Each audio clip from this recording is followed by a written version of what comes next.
help with three things and three things only, and I do not oversell myself. I'm really strong on narrative, how you talk about what you do to hires, investors, customers. I've rewritten lots of pitch decks, manifestos. I have a whole network of journalists from when I was a journalist. The second thing is community strategy. It often takes the form of running a workshop early on to understand exactly what we're going to do, how we're going to measure it. Often I help with hiring folks in this space. And the third thing is fundraising, and often that is just a set of introductions. Because I try to be really concrete and I don't overpromise, I really try and stay in my lane. I think as a solo, you're quite time constrained. Sarah, welcome to the Slice Pod, where we uncover the stories of fresh emerging managers across the early stage venture landscape. You are the founder and general partner of Common Magic, a 10 million fund investing 100 to 400K in pre-seed and seed companies building product with community at their core across Europe and the US. Let's begin where we always do around here, which is, was this always the plan? Did you always mean to start your own fund? I never thought I would be an investor. I'm an early stage technology person. My first career was in journalism at The Guardian and The Independent. I was always attracted by the internet. I moved into early stage startups, led community in a couple of well-known European companies, one of which we sold to Yelp, went over to Google, really missed early stage. Many of us at Google had come to the company, which was new in Europe at the time, from early stage companies. And we had this question around, why do European startups suck so much? You've got capital, talent, all these things. Our conclusion was a lack of density, a lack of places for people to come together. I used to run a big building in London called Campus, a little bit like Station F in Paris. It was a physical building for entrepreneurs. Through that, I worked with founders for 10 years before I began angel investing. I started angel investing in 2018. Because my check size was really small, I focused on where I could win, like how I could sell myself to founders, because the best founders will always pick who they want. I learned firsthand that I loved angel investing and had moved to California, working in scale-ups there. When I came back to Europe, I took some time out for the first time in my life and tried to work out what I wanted to do. I kept coming back to helping founders do their thing, how much I enjoyed that. Common Magic appeared in my head, fully formed one day. And then all of a sudden, it was the only thing that I wanted to do. Now I'm doing it. I love it. It's the best job in the world. I do remember Google Campus, Seed Camp at the third floor. What was it that really catalyzed it for you, especially around the concept of community as a mode? Was it building that community that made you understand how those are essential to a thriving ecosystem, kind of like this meta community pieces that you carry throughout your career? I've always loved and been interested in participation and how we bring people together. The first startup that I joined, State, the work that I owned there, very technical founder, building a social network around opinions. The work that I owned there was partly content. I've been writing for years. I was a professional writer. And partly what we came to call community. And that was really finding customers, finding in that company consumers, but in other companies, developers, businesses. I think it was just obvious to me, building communities firsthand, that it was a mechanism to keep your customer really close. Something I've been obsessed by as an angel is how often I'll meet amazing teams where they're really not building something in response to an actual problem. I think we see this quite a lot in AI. I invest in companies, not projects. I have a strong hypothesis that technology alone in 2024 isn't enough. You have to have the incredible technology. But if we look at Figma, GitHub, or Hugging Face, even companies like Linear wins partly based on the smoothness of their product, but they partly win based on brand and based on how it feels to use Linear versus Jira. To me, you have to know exactly who you are and how you win. I would not have launched a fund in this market in 2023-24 without a clear understanding of my kind of founder, my kind of company, and how I could build a successful set of returns based on that. Common Magic partly came from professional experience of 38 angel investments, everything from dev tools to crypto to consumer subscription to fintech, with one go-to-market aspect in common. But it was also based on looking at Europe. Supercell, Miro, Monzo, many companies have got big leveraging community.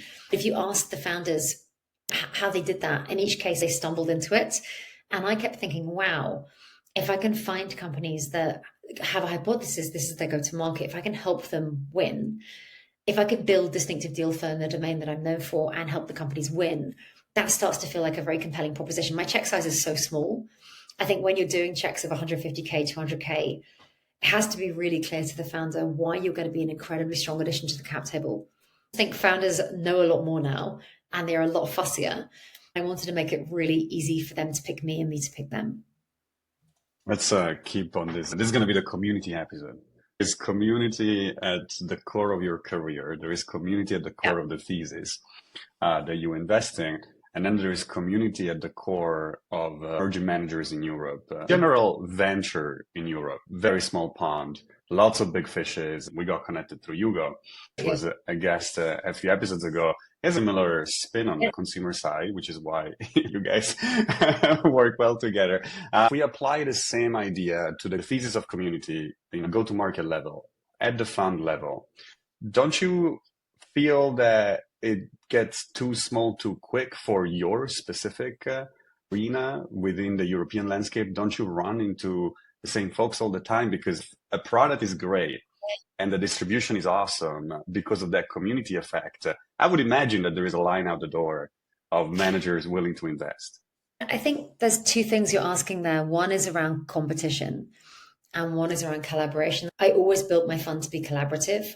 Unless you've spun out of a massive name brand fund and you're going in with a 50 million fund, I'm not convinced an emerging manager without a very distinctive thesis can go straight into lead at this point in the market. I wanted to be able to both take part in kind of angel only, like headless rounds, and to take part in rounds with long-term co-investors. I did a lot of my angel investing when I was living in San Francisco and speaking to Western European founders that are globally ambitious. I've been working in the European tech scene since 2007. The scene is still small, but it's a lot bigger than it used to be. And I think what's really interesting about 2024 is the quality of founders continues to be better than ever. You have the multi-stage American funds that are definitely looking for a very particular founder archetype, often a serial founder. They're often inflating the round size. If my conviction aligns, I can do that, but that's not the round I typically like to take part in. I think what's interesting about the other kinds of round, which is either a kind of headless angel only microfund round or a more classic round where you have a C camp leading, is there's an awful lot of work that goes into building up your reputation over time. So my number one referral of deals now is existing founders. If you do your job with your founders, they hopefully bring their friends. My founders reference me the whole time. I don't like to ask for that unless it's important, but ultimately it's somebody new joining the Common Magic gang. They normally like to help. People trust people. You have particular peers that you like to co-invest with. When you see funds doing things in the market that are not very founder friendly, you remember that. It's the same with my LP base. My first close was a mixture of funds that had known me for a long time, ex-co-workers. It was exactly who you would expect to come in at first close. That really helped to credentialize me in the market. I've got a great follow-on investor network in Europe and the US. I've got a great peer network. I'm known for doing one thing because my specialism is so distinctive.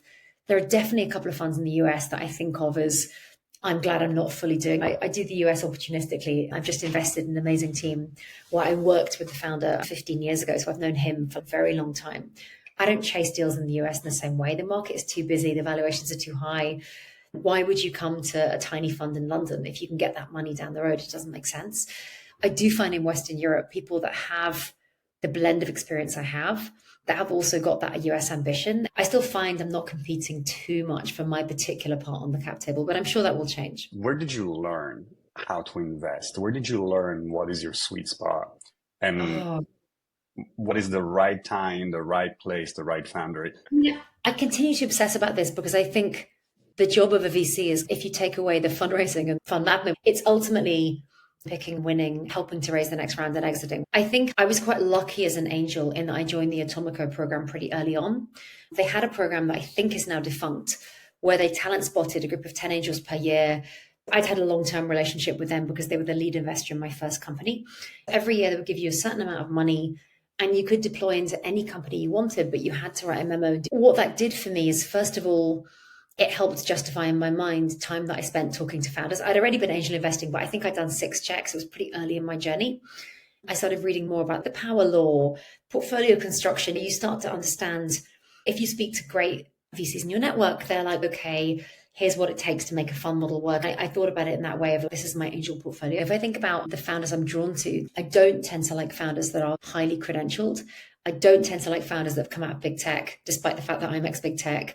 I don't tend to like ex-consultants. I tend to like people that have a lot of chips on their shoulders, that have a lot of self-knowledge, that are quite intense. Some of my favorite founders are ones that other VCs found too much.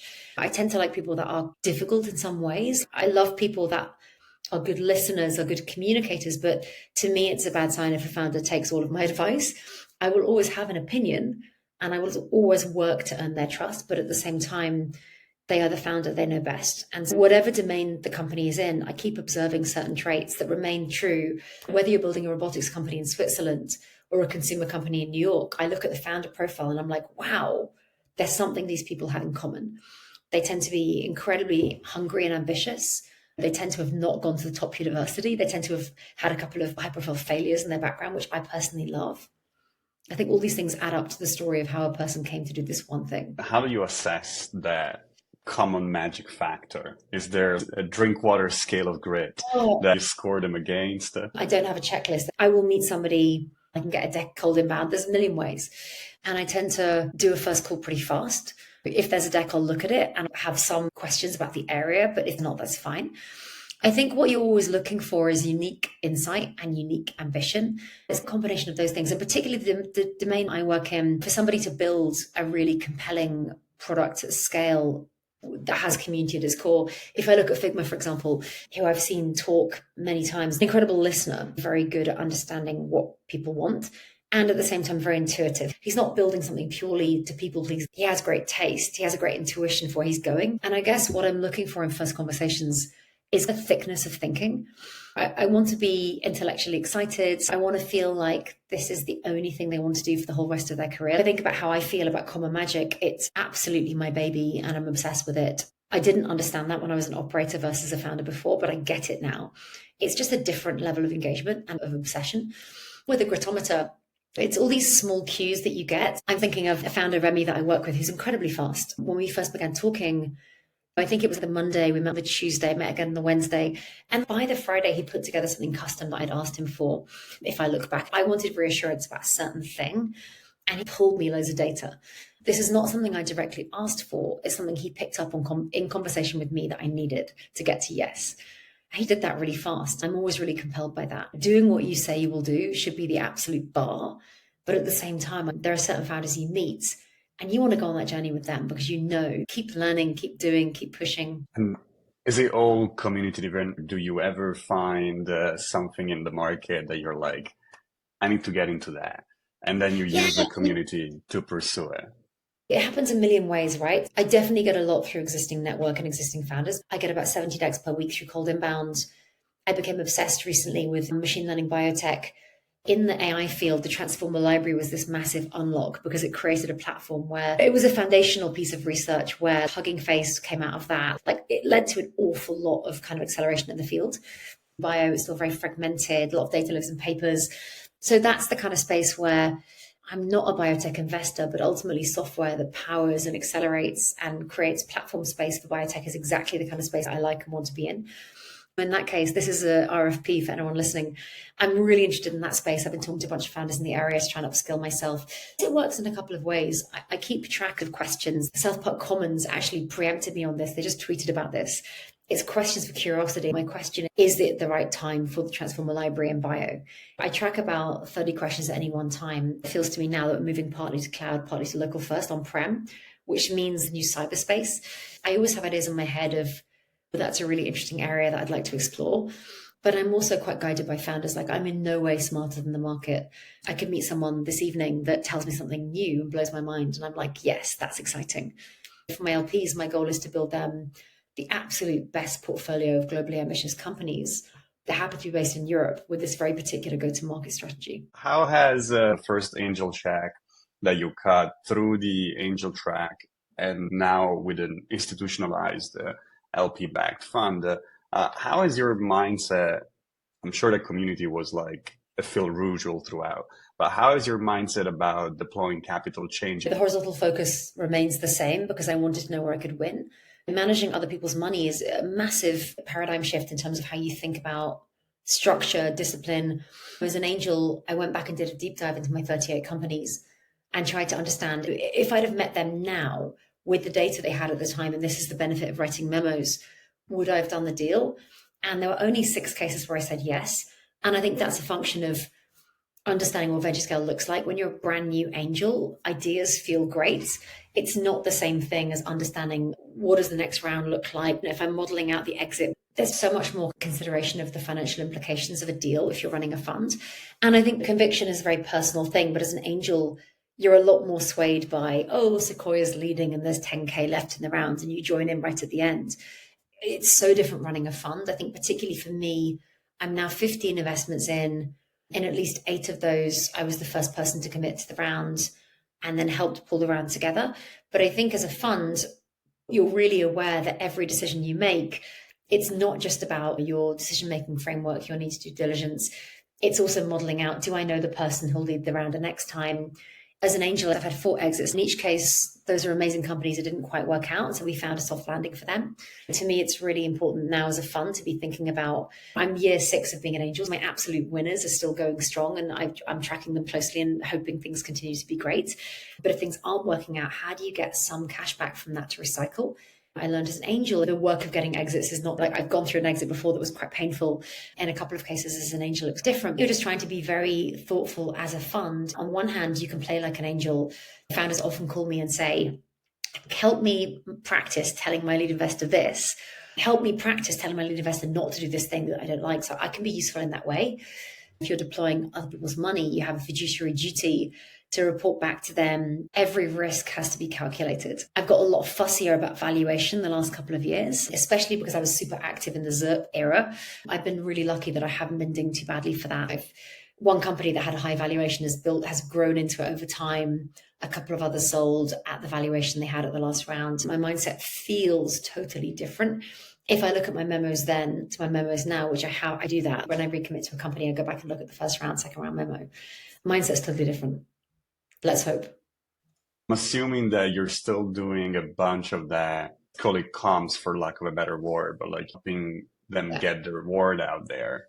You're probably a good ear to pick on community and how to think about community. What is the pitch that you give to the founders? Because the check size, I don't think it makes that big of a difference. Yeah. I help with 3 things and 3 things only, and I do not oversell myself. I'm really strong on narrative, how you talk about what you do to hires, investors, customers. I've rewritten lots of pitch decks. I've rewritten manifestos. I have a whole network of journalists from when I was a journalist. The second thing is community strategy. It often takes the form of running a workshop early on to understand exactly what we're going to do, how we're going to measure it. Often I help with hiring folks in this space. And the third thing is fundraising. And often that is just a set of introductions because I try to be really concrete and I don't overpromise. I really try and stay in my lane. I think as a solo, you're quite time constrained. As an angel, I learned firsthand how many angels would not reply to investor updates ever. My founders would be like, oh, Sarah, you reply to every update. Thank God. You reply to my texts. I think that was what helped me build the confidence to think I could do this as a full-time investor. And I think I'm learning now. So often it's things like a founder last night called me and said, how do I run a reference call? I've never run a reference call before. I built quite big teams in my old life and nobody else on the cap table had ever done that because they're all long-term investors. They're all great at things I'm not great at yet. But I think the basics of like, this is the flow that I would use. These are the questions I would use. Here's who I'd speak to for the references. That's a short, fast 5-minute voice note that hopefully will help him unlock the right next hire. One is 10 million. You think about fund 2. What are the future vintages of Common Magic gonna look like? And or do you want to do like the 10, the 20, the 30, the 50 and kind of scale it into a firm, hire more partners? It's like community and all that we've been talking about so far. I kind of need to believe that, it'd be nice to turn this into more than just yourself.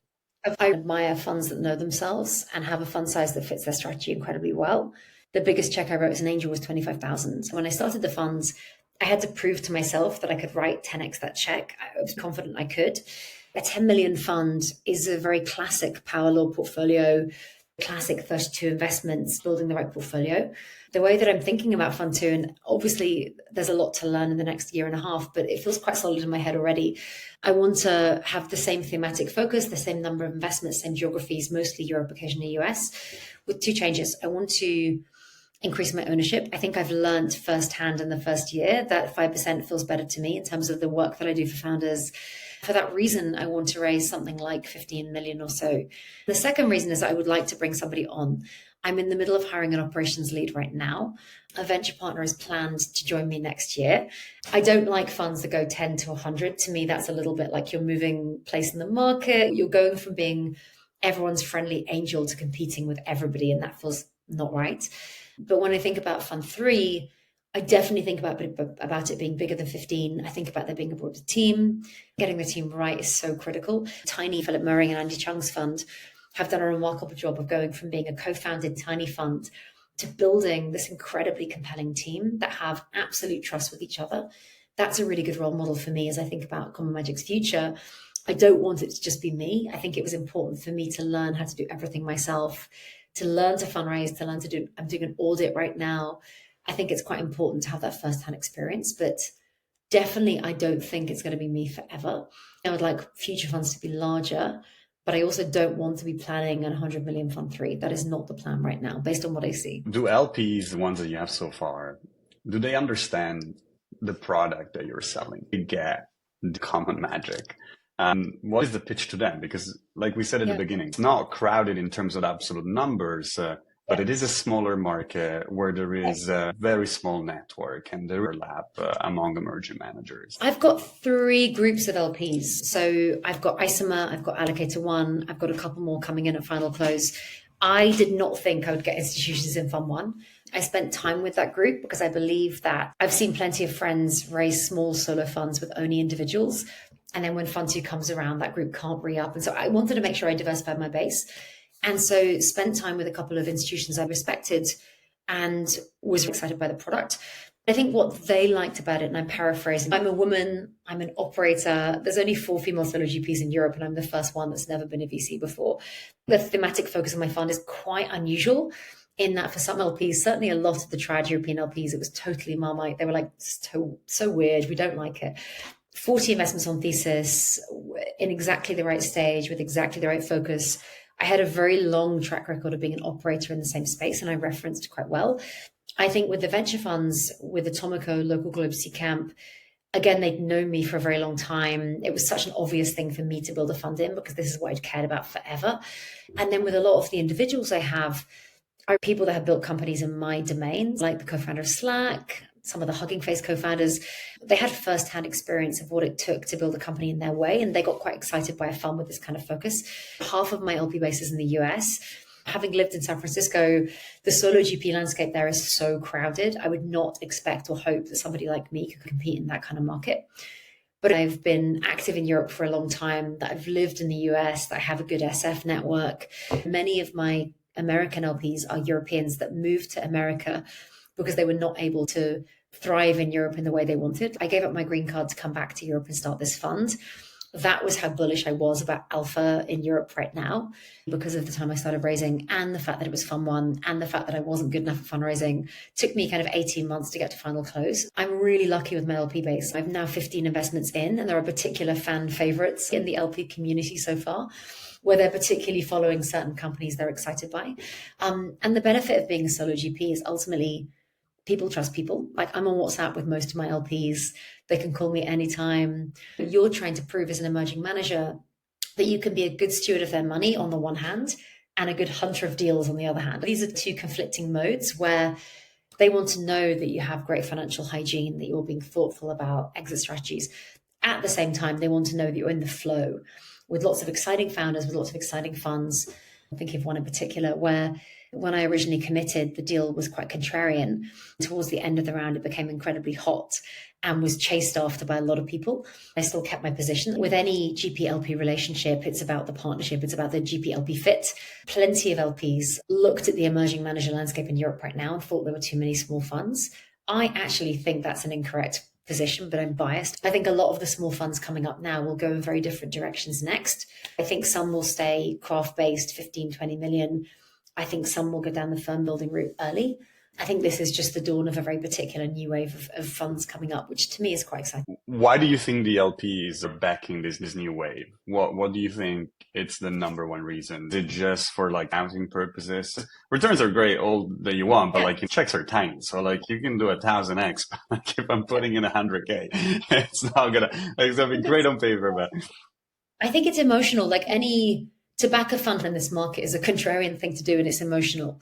But I also think venture in Europe is still new. If you look at Seacamp, for example, they were based in, I used to run their funds 1, 2, 3 were not that simple to raise, but Fund 3 was an absolute smash hit. Fund 4 was an even bigger smash hit. I think it's not that simple to become an LP with them anymore because they have such demand. And I think LPs in Europe are thinking alpha comes from everywhere. This is a discovery sized check. I'm not naive about the fact that many of my LPs have given me discovery checks. It's on me to get the job done appropriately and to come back with a really compelling story at Fund 2. What I heard from LPs is that as funds get bigger, especially European LPs about American funds, they miss the direct manager relationship. The minute teams start hiring the IR function, LPs get more dissatisfied. They can't access the managers anymore. The fund sizes get bigger and bigger. Their check becomes irrelevant, even if the check is comparatively big. When I say that saying yes to Fund 1 is an emotional decision, more than one LP said to me, "Oh, you remind me of blah." And I backed blah ages ago, and blah was a great investment for me. I heard repeatedly in the fundraise that I reminded LPs of somebody else who's been very successful as a GP. You had multiple shifts from a journalist to an operator to a fund manager. You mentioned in previous interview is that the only constant is change, and you cannot control the waves. You can only learn how to surf them at the best of your abilities. What were the tallest waves, the toughest challenges transitioning into an emerging manager role? Raising your first fund is a battle of the mind. Ultimately, I knew I was selling something I was obsessed with. And I think that powered me through the entire fundraisers, that I had absolute conviction that this was the right thing for me to do at this point in time and that I would be good at it. But I didn't doubt that at all for a minute. I think fundraising itself, the volume of rejection that you get, I've definitely had rejection before and I've had to work to get what I wanted. But the hard thing with fundraising is the effort reward ratio is really off. Raising a fund in this market, somebody told me early, a mentor from the US, it's the journey of getting to 100 no's.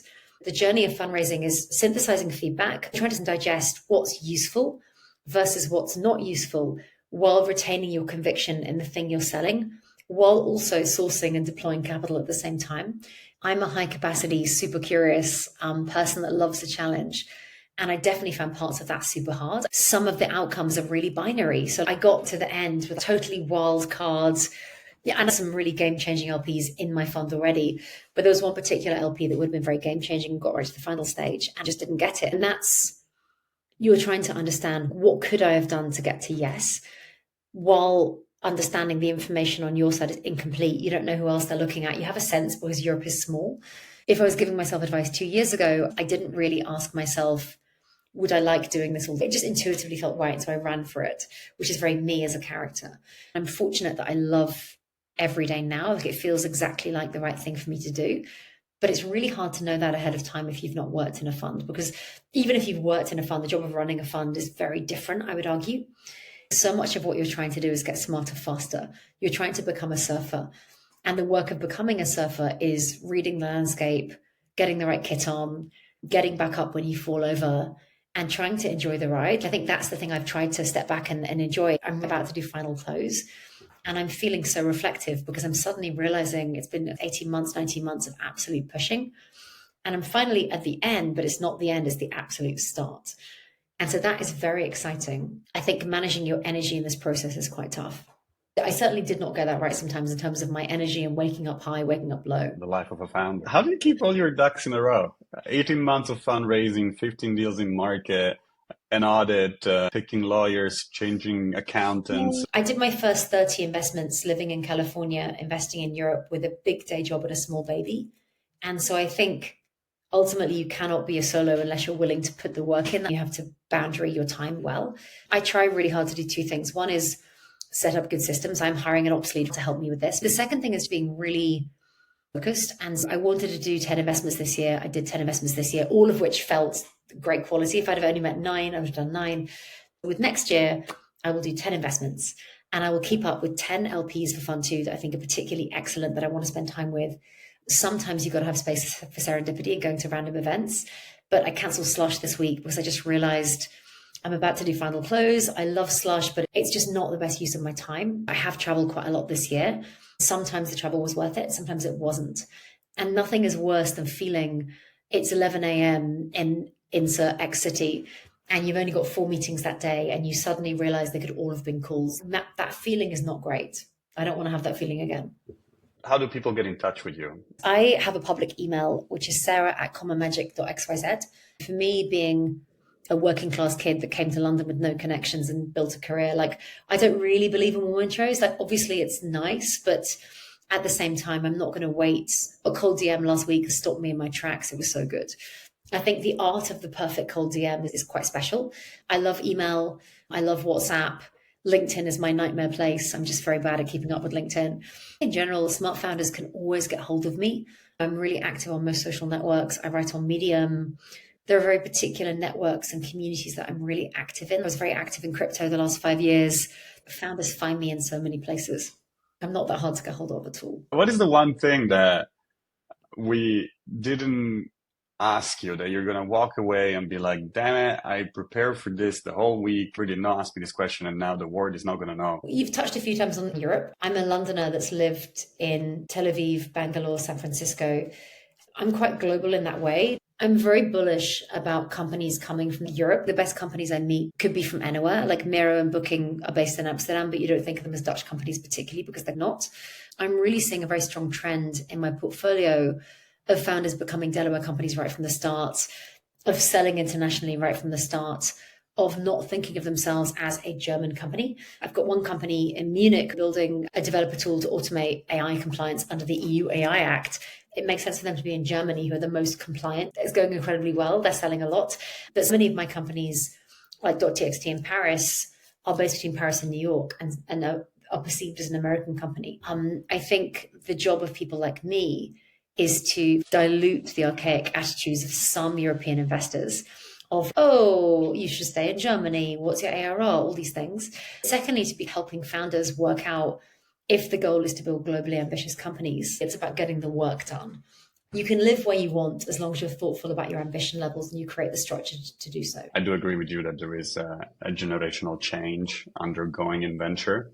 I think it's the unbundling of the accelerator thesis. I think that there is going to be massive opportunities in true early stage. I was talking to a manager yesterday that was telling me the pre-seed is 12 million post. I was like, that's not my pre-seed, but that's fair. Yeah, I think it's right. I think it's the unbundling of the accelerator from Techstars to family. Particularly in London, there's 3 funds I'm obsessed with because they launched in 2014, 2015. At the time, they were like the coolest new fund ever. In each case, they're at the end of Fund 3 and can't really raise again. But you've got succession planning issues and lots of really good funds still. You've got a couple of the hot funds that are dying out. You've got new funds coming up that have had a hard time raising. The fact that they have raised means that they will get a better fund next time, I think. It's really interesting. I think founders are responding well. I've only lost 1 deal in the last 18 months, and I'm surprised by that. As an angel, you don't lose deals ever because your check sizes are so small. I think partly it means I'm not trying hard enough and there's more deals to be lost next year. Founders love these tiny funds because you can meet and say yes on the Wednesday if you get your diligence done in time. The tension with us is how do you protect your independence when you have folks on your cap table. There's a deal I've just done in San Francisco where 2 of my LP funds tried to get in and couldn't. I chose to protect myself and my allocation. I had to focus on myself, which probably will ding me some brownie points, but there we go. Maybe not. At the end of the day, they're your LPs, so wouldn't want you to do that to others. Exactly. We need to win, right? All right, thank you so much. We know that you have a board to attend to, and thank you so much for giving us your time. This was super cool to hear your story, the story of Common Magic. I wish you all the best, and I'm sure we'll talk to you very soon again because this is just the beginning. You've just listened to another episode of Slice, the podcast for emerging managers. This episode was produced by me, Senwu, and Fabri. Don't miss next week's episode where we'll have a fascinating conversation with a guest who's seen it all, from building a Series B hard tech startup to investing as an LP, serving as a board member at Varda, and now leading as a very sought after hard tech investor You don't want to miss it. If you're already subscribed, share the podcast with a friend. It really helps us out. And if you're new here, welcome. And don't forget to subscribe so that you're notified of our next episodes. See you soon.